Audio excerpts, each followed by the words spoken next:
I don't do it that often, but occasionally I bring up Pokemon on this channel. I've been a fan of the series since the beginning, so there's times when I feel compelled to speak about this franchise, which has been part of my life for such a long time. Currently I'm playing Pokemon Violet, and that's what the video is about.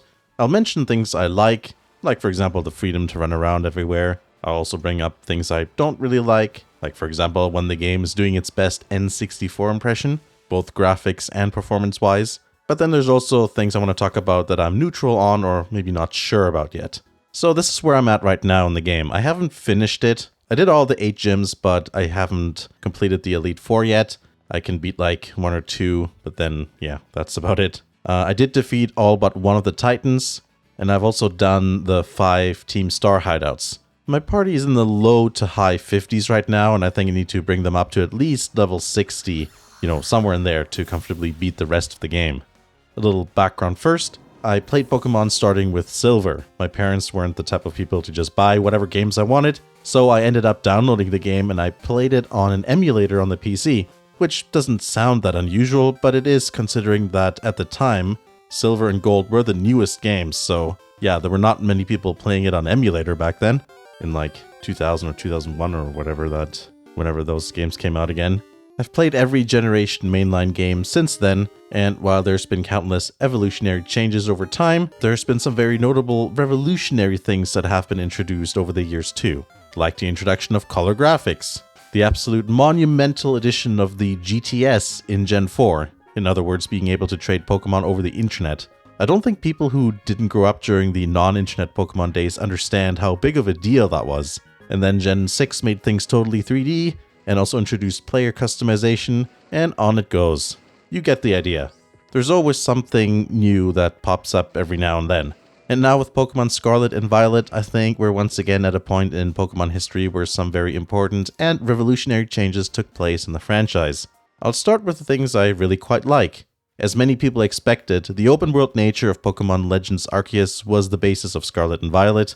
It's quite refreshing being able to go in whatever direction you want to. Sword and Shield had the wild area, which kind of previewed that concept in a limited scale too, but now it's like this for the whole game, of course. In the old games, you'd always have, blocked paths or whatever in your way, but here you can walk into high-level areas right away and get your ass kicked. There's some exceptions though, as there's still a few obstacles in your way that you can't get past until you do something first, like gaining the ability to jump or swim, for example. The game gives you 3 quest lines to follow, the usual 8 gyms to beat, then there's 8 Titans, which are giant Pokemon to defeat.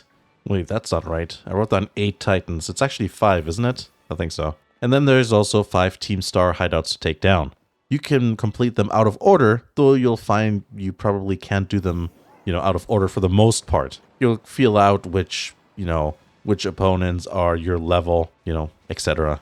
I found myself going back and forth. A gym here, a hideout there. Then you explore a bit, catch some Pokemon, and fight a couple of trainers on the way, and it does seem like the game was intended to be played that way. And you can't really ignore, an entire quest line, because you do have to do the Titan quest line with the giant Pokemon that you need to defeat, because you'll gain abilities there, swimming and jumping and stuff like that. But at least you do get the freedom of being able to kind of pick and choose how you want to approach it. It's great how you can run around with your lead Pokemon out. I mean, it's not the first time this concept was done, obviously, but it's quite nice. The fact that you go up to trainers in order to fight rather than them just having to see you is good, so that makes the act of traversing the map a bit more relaxing, and less annoying. So is the fact that Pokemon can be seen in the environment. I mean, you could also in Sword and Shield, but there's way more space here, so you can see, small herds and families of Pokemon. It's cool how there's multiple Pokemon following, little ones following around their more evolved forms. It kind of looks like, it's like a mother and its children. So yeah, if you catch one of them, you're taking a child away from its mother, or the other way around, you monster.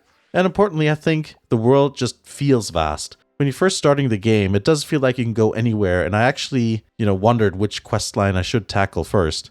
But then I decided to head to the first gym because Nemona might kill me if I don't. There's some quality of life improvements. One of my favorites is that the Pokeball animation when catching or trying to catch a Pokemon has been accelerated, so you don't have to always wait for the little bloop. It's much quicker now. It's been a while since we've had to rely on HMs in order to traverse the map, but navigation has been made even easier this time round by having a legendary with you that can go fast, jump, glide, and swim. At least eventually you get all those abilities. But the point is that the map is very accessible because of that, despite being quite big. Another quality of life improvement is that you can just access your boxes from anywhere in the game world. I actually think that's a bit strange. You know, like when you're playing GTA 5 and then you go into your in-game phone and then somehow you can deposit your physical cash into your bank account, you know, before griefers blow you up and steal all your money. It's kind of like that. From an immersion standpoint, I'd prefer if you had to go up to a machine in order to store and organize your Pokemon. I also like how you can have Pokemon remember old moves. I'm sure many of you wanted that function in the past. I've mistakenly not let a Pokemon learn a move before and then ended up regretting that decision. Whether that just be an outright mistake or maybe just ignorance of, not knowing how useful that move would be. Let's talk about something I'm not too keen on, or rather, certain things I'm not too keen on. Admittedly, there's quite a few things I've listed here, but that's just because I'm a bit of a nitpicky person. It doesn't mean I, don't enjoy the game, and sometimes certain things don't even impact my enjoyment that much or at all, but it's, just observations there. Let's talk about the obvious things first. Graphics and performance. Clearly, both are not amazing. The game runs at 30 FPS at times, but it dips below that quite frequently. The graphics aren't always great when it comes to quality. There's a big contrast between the carefully constructed first area around your and Nemona's house, and then the completely empty fields that you often come across when you're actually out exploring. Sometimes it reminds me a bit of Ocarina of Time. You know, when you're in a Hyrule field and you just see like a grass texture and then the mountain texture, and then it's like, yeah, there's just not much going on here and it's all blurry. There's some definite N64 moments with the graphics in Scarlet and Violet. Faraway textures are repetitive and buildings in the distance look like Castle Town in Ocarina of Time. People that aren't immediately next to you will be moving around at a frame rate that's much lower than normal. I don't know what that is, like 5 FPS. And people, as well as Pokemon, will pop up only when you're quite close to you, or when they are quite close to you. And yeah, that is very noticeable when you're running along at speed. It's easy to get into accidental fights with the wildlife when the Pokemon just pop up right in front of you. Comparing the previous games, Sword and Shield with Scarlet and Violet, there's more nicely constructed areas in the previous games. Because the camera in the old games were in a fixed position, designers could pull out several tricks in order to make the world look good and also make cities seem bigger. The Switch isn't super powerful, obviously, but it has been proven that it can run some very good-looking games at decent frame rates, but it looks like Game Freak isn't quite at that level where they can refine the game experience in that way. Also, one thing that's a bit unfortunate is the lack of original-looking graphics, or I guess an art style. Pokemon has a look, but because it looks like Breath of the Wild, it ends up sharing its look with several other notable games, both from Nintendo and also other developers. It's almost like it lost a bit of visual identity.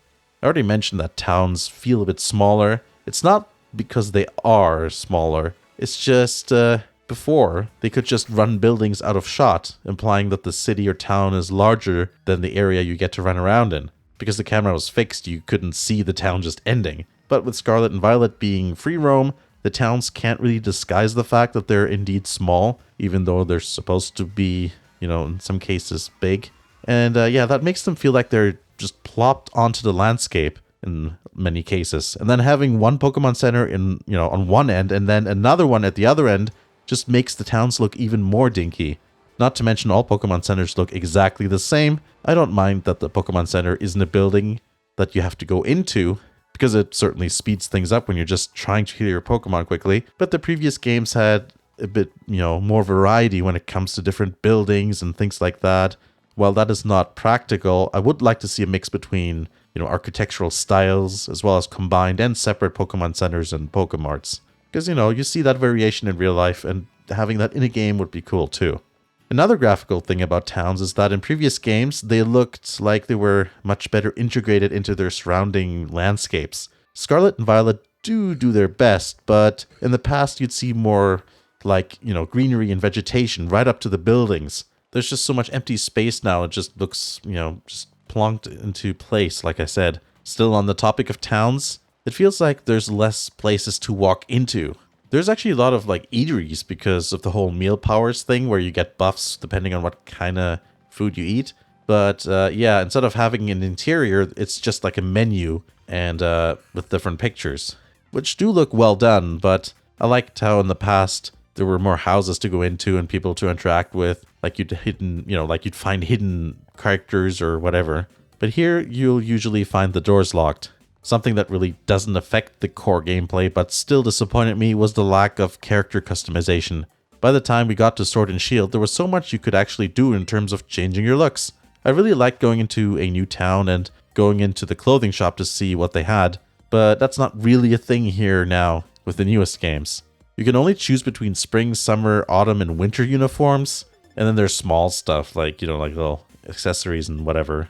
I think that's just a bit disappointing. Now, when it comes to the story, I'm not really sure what to think yet. As far as I'd say, it's middling in terms of keeping my interest.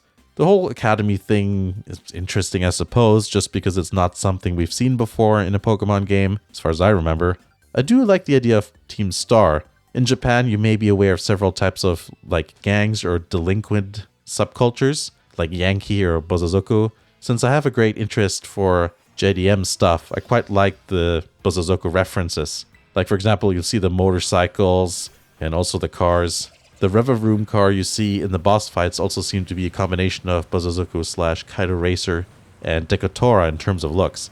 I think that's quite cool. Of course, a huge point of discussion with Scarlet and Violet is all the bugs. Now, I didn't pick up the game at launch, so since I got it, there's already been at least one patch, and I haven't really noticed anything overly strange, like some of the really weird stuff going on where the eyes were like really, I think you've seen that one. That's weird screenshot.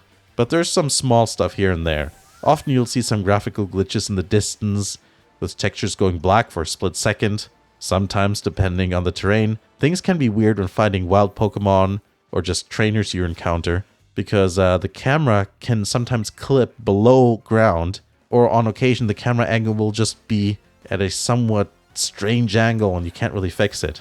I've even had instances where the opponent trainer and my character would end up on the same side instead of facing each other, just because the train wouldn't, accompany a face-to-face sort of situation. Jumping around on steep inclines can be wonky, and you can end up sliding down a mountain, which results in you falling into Pokemon and having to fight them on like a 45-degree surface, which often brings out the previously mentioned bugs.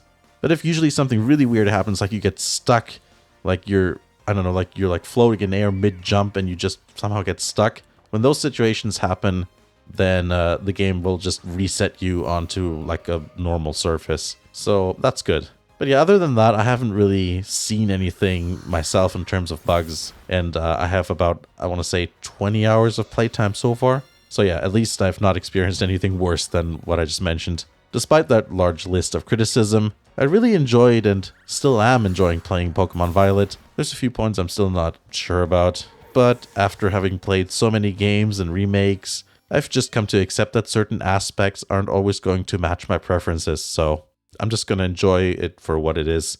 So that's my experience with Pokemon Violet so far. I'm just waiting for compatibility with Pokemon Home so that we can trade online, because right now it only supports Surprise and Link Trade, and I would like to be a bit more comprehensive when it comes to the Pokedex, and I also want to bring some old Pokemon forward. If you have Pokemon Scarlet and Violet, I'd be happy to hear what you think of these games, especially if you have experience with lots of the older ones, because I want to know, how your favorite games and gens compare to these newest efforts. Thanks for watching, and I'll see you again in the next video.